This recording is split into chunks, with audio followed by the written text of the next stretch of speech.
Alright guys, so today we're going to make pumpkin rice.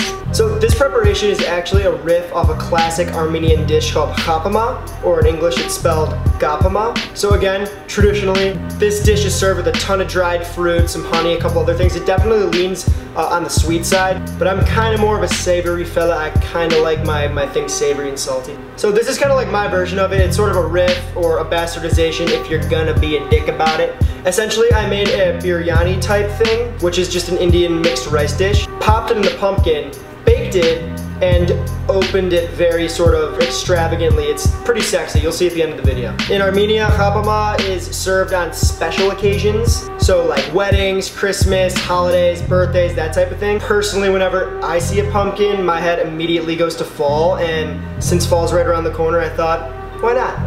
I mean, even if the rice is mediocre, the way that the pumpkin looks and when you open it, it's stunning regardless. But the rice is extremely important, and today I'm gonna show you how I make mine. I think you probably get the idea, so let's get to cooking.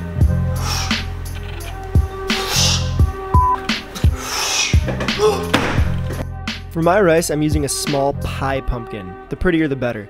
Go ahead and knock off any dried dirt or grit off with the back of your knife. Then cut into the pumpkin like you would carving it for Halloween. Hollow it all out, seeds and all. Next, I'm going to spread a honey and melted butter mixture into the pumpkin. I'm using clarified butter, which actually has a stronger buttery taste than regular melted butter, if you will, but use regular butter if that's all you have. Brush it in and around to coat the inside of the pumpkin. It's time to cook the rice. I'm a huge rice cooker advocate, and 9 out of 10 times we'll use one to cook my rice, but this time we need to boil our rice with a little more control. We're going for an al dente rice. In a rice cooker, we'll usually cook the rice until it's perfectly finished, which isn't exactly what we're going for. Cooking the rice al dente because it's going to finish cooking as it bakes in the oven, and we don't want the rice to get too mushy. I'm treating my rice like pasta and cooking it in a bunch of salted water. I find it's the easiest way for me to control the doneness of the rice. So I'm using jasmati rice, which is a mixture between jasmine and basmati rice, but almost any rice will do. Just make sure to rinse your rice beforehand. Once your rice is finished, strain it off and stir in some curry powder and more clarified butter.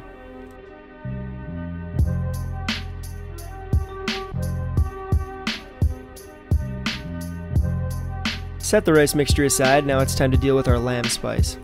The spice blend for our lamb will consist of toasted and crushed cumin seed, coriander seed, ground cinnamon, garlic powder, turmeric, and Urfa chili flakes. If you don't have Urfa chili flakes, you can totally just use regular red pepper flakes. So here I'm using ground lamb, but you can totally use any ground protein you like, chicken, beef works, even crumbled extra firm tofu would be great.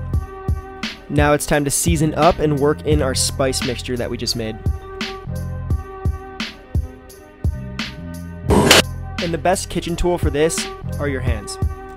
We're going to brown the ground meat in a hot skillet and then finish cooking it in the oven as it bakes. So to achieve optimal browning, I'm shaping the meat into little patties to get the most surface area out of them.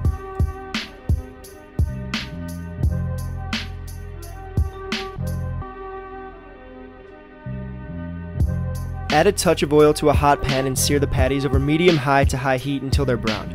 A little bit of charring is okay, but be mindful not to get too excited and burn your crib down. I had to make adjustments and lower my heat because I'm still getting used to my new induction cooktop. Once your lamb is beautifully browned, set it onto a paper towel lined plate to drain and set aside.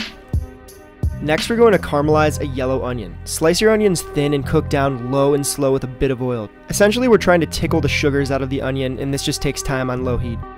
Next, we're going to macerate our golden raisins in sherry vinegar, which is really just a fancy word for soaking. This will plump up the raisins and lend a sweet tanginess to the dish. Mix that up and set it aside. What you do now is mix everything up. If you want to be efficient, don't be like me. Use both hands. By now the pan you used to cook the lamb should be cool, so pour out any fat and remaining crispy bits if there are any. Now just add in the raisins with their vinegar and the onions.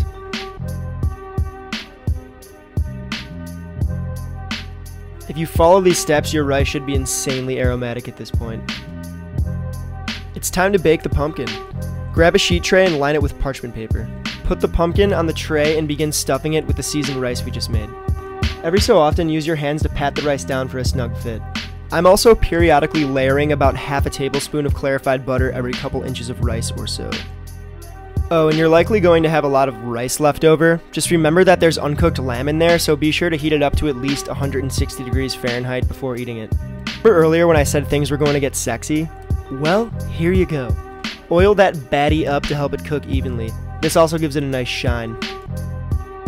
With the pumpkin stuff lubed up and the top placed back on, next slide your pumpkin onto the middle rack of your oven. Bake it off until it's tender and a knife slides easily into the side with little resistance. When your pumpkin is ready, it should look something like this. Be sure to test that rice and make sure it registers at least 160 degrees Fahrenheit. Alright, now it's time to slice and dice. But first, grab that beautiful snapshot for the story. Okay, now it's time to slice and dice.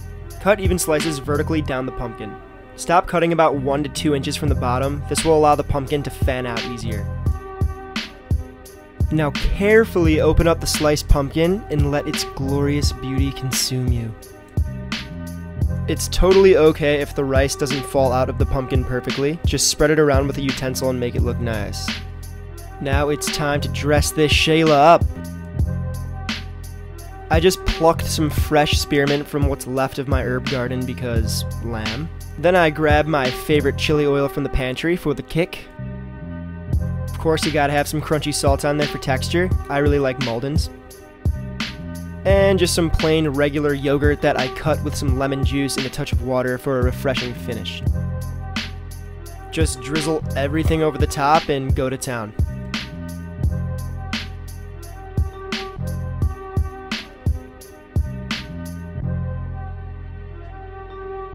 I just had to stick the little mint flour on there. Boom! Pumpkin rice.